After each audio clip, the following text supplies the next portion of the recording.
Hey Zubi. I'm only messing Liverpool fans. Welcome to the channel. Welcome back to Saeed TV. Make sure you like the video. Make sure you subscribe to the channel. And Liverpool have their second signing of the summer. They brought in the Georgian keeper. I won't pronounce his name. He will be coming next summer. But they have finally got their first official signing who could be starting by Sunday's game against Man United, can you imagine? And that is Federico Chiesa, the Italian man from Juventus, signs for Liverpool. We've got the Fabrizio Romano, here we go. Agreement done for 13 million euros, initial fee and add-ons. 4-year contract for Chiesa as new Liverpool player, set to fly later today. Chiesa accepted Liverpool immediately. Deal done, exclusively confirmed. I can't lie, yeah. Listen to me, yeah. I could come here on a banter one. I could come here and start saying that, listen, he's injury prone, he's this and that, etc. Which, to be honest with you, he's actually kind of recovering from this injury, and I'll explain it in a bit. But when you look at the player, you look at the actual age, you look at the profile. Yes, Liverpool have so many forwards. You have Mo Salah, you have Diaz, you have Jota, you have Nunes, you have Harvey Elliott who can play in that area. You have Gakpo. So you have stacked options. But you know what happens in a season when you've got Champions League football, when you've got Premier League? And to be honest with you, when I look at Liverpool's ending towards last season, it was very, very uninspiring. You know what I mean? They lacked a cutting edge. They lacked, you know what I mean, just some new ideas. And I think for me, a lot of players kind of fell off. Mo Salah, you know what I mean, Diaz, a lot of the players kind of almost fell off, and they lack motivation. But imagine adding a player who, let's be honest with you guys, 2021, around 2021, came out of the scene, yeah, and was unbelievable, quick, fast, technically gifted.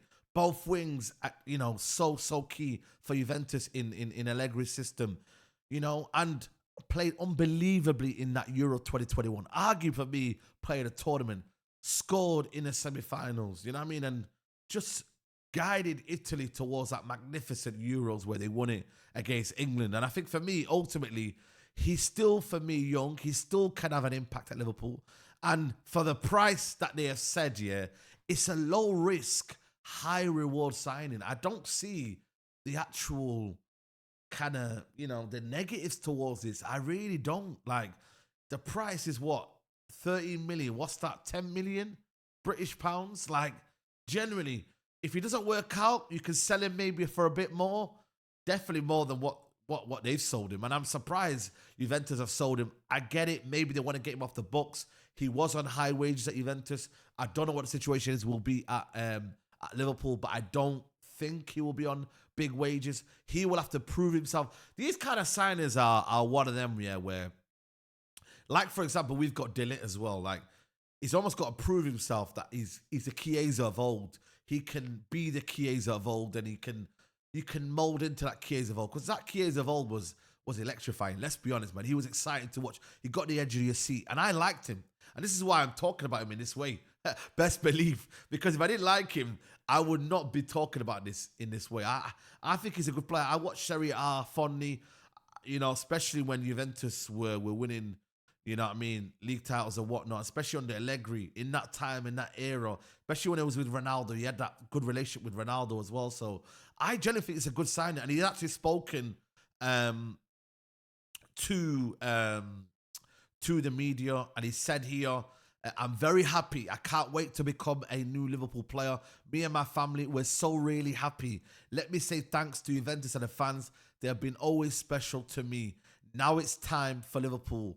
I'm so happy. I can't wait. So he's definitely fond of the move. And you want that. You don't want a player who's motivated by money. You don't want a player who is coming in just to kind of almost, you know, and he lacks motivation. You know what I mean? You want a player that's hungry and comes in for him. So that's the positive side. Then the only, like I said to you, the negatives is he's come from an ACL injury, which did affect his game for a year or two. And don't get me wrong, his injury record, when you actually deep it, He's missed 100 games for the club and country over the past 6 seasons, spending 493 days out in total. He suffered 22 different injuries, which most notably being a crucial ligament tear that saw him miss 45 games over 269 days in 2020, 2022. The ACL led to various knock-on issues after suffered only 5 injuries in 3 seasons prior to that campaign, missing 16 games and has had 17 in 3 seasons and missed 84 games. However, this is a positive sign for Liverpool. There has been positive signs as the years gone by with a downward curve of the games he's missed due to injuries.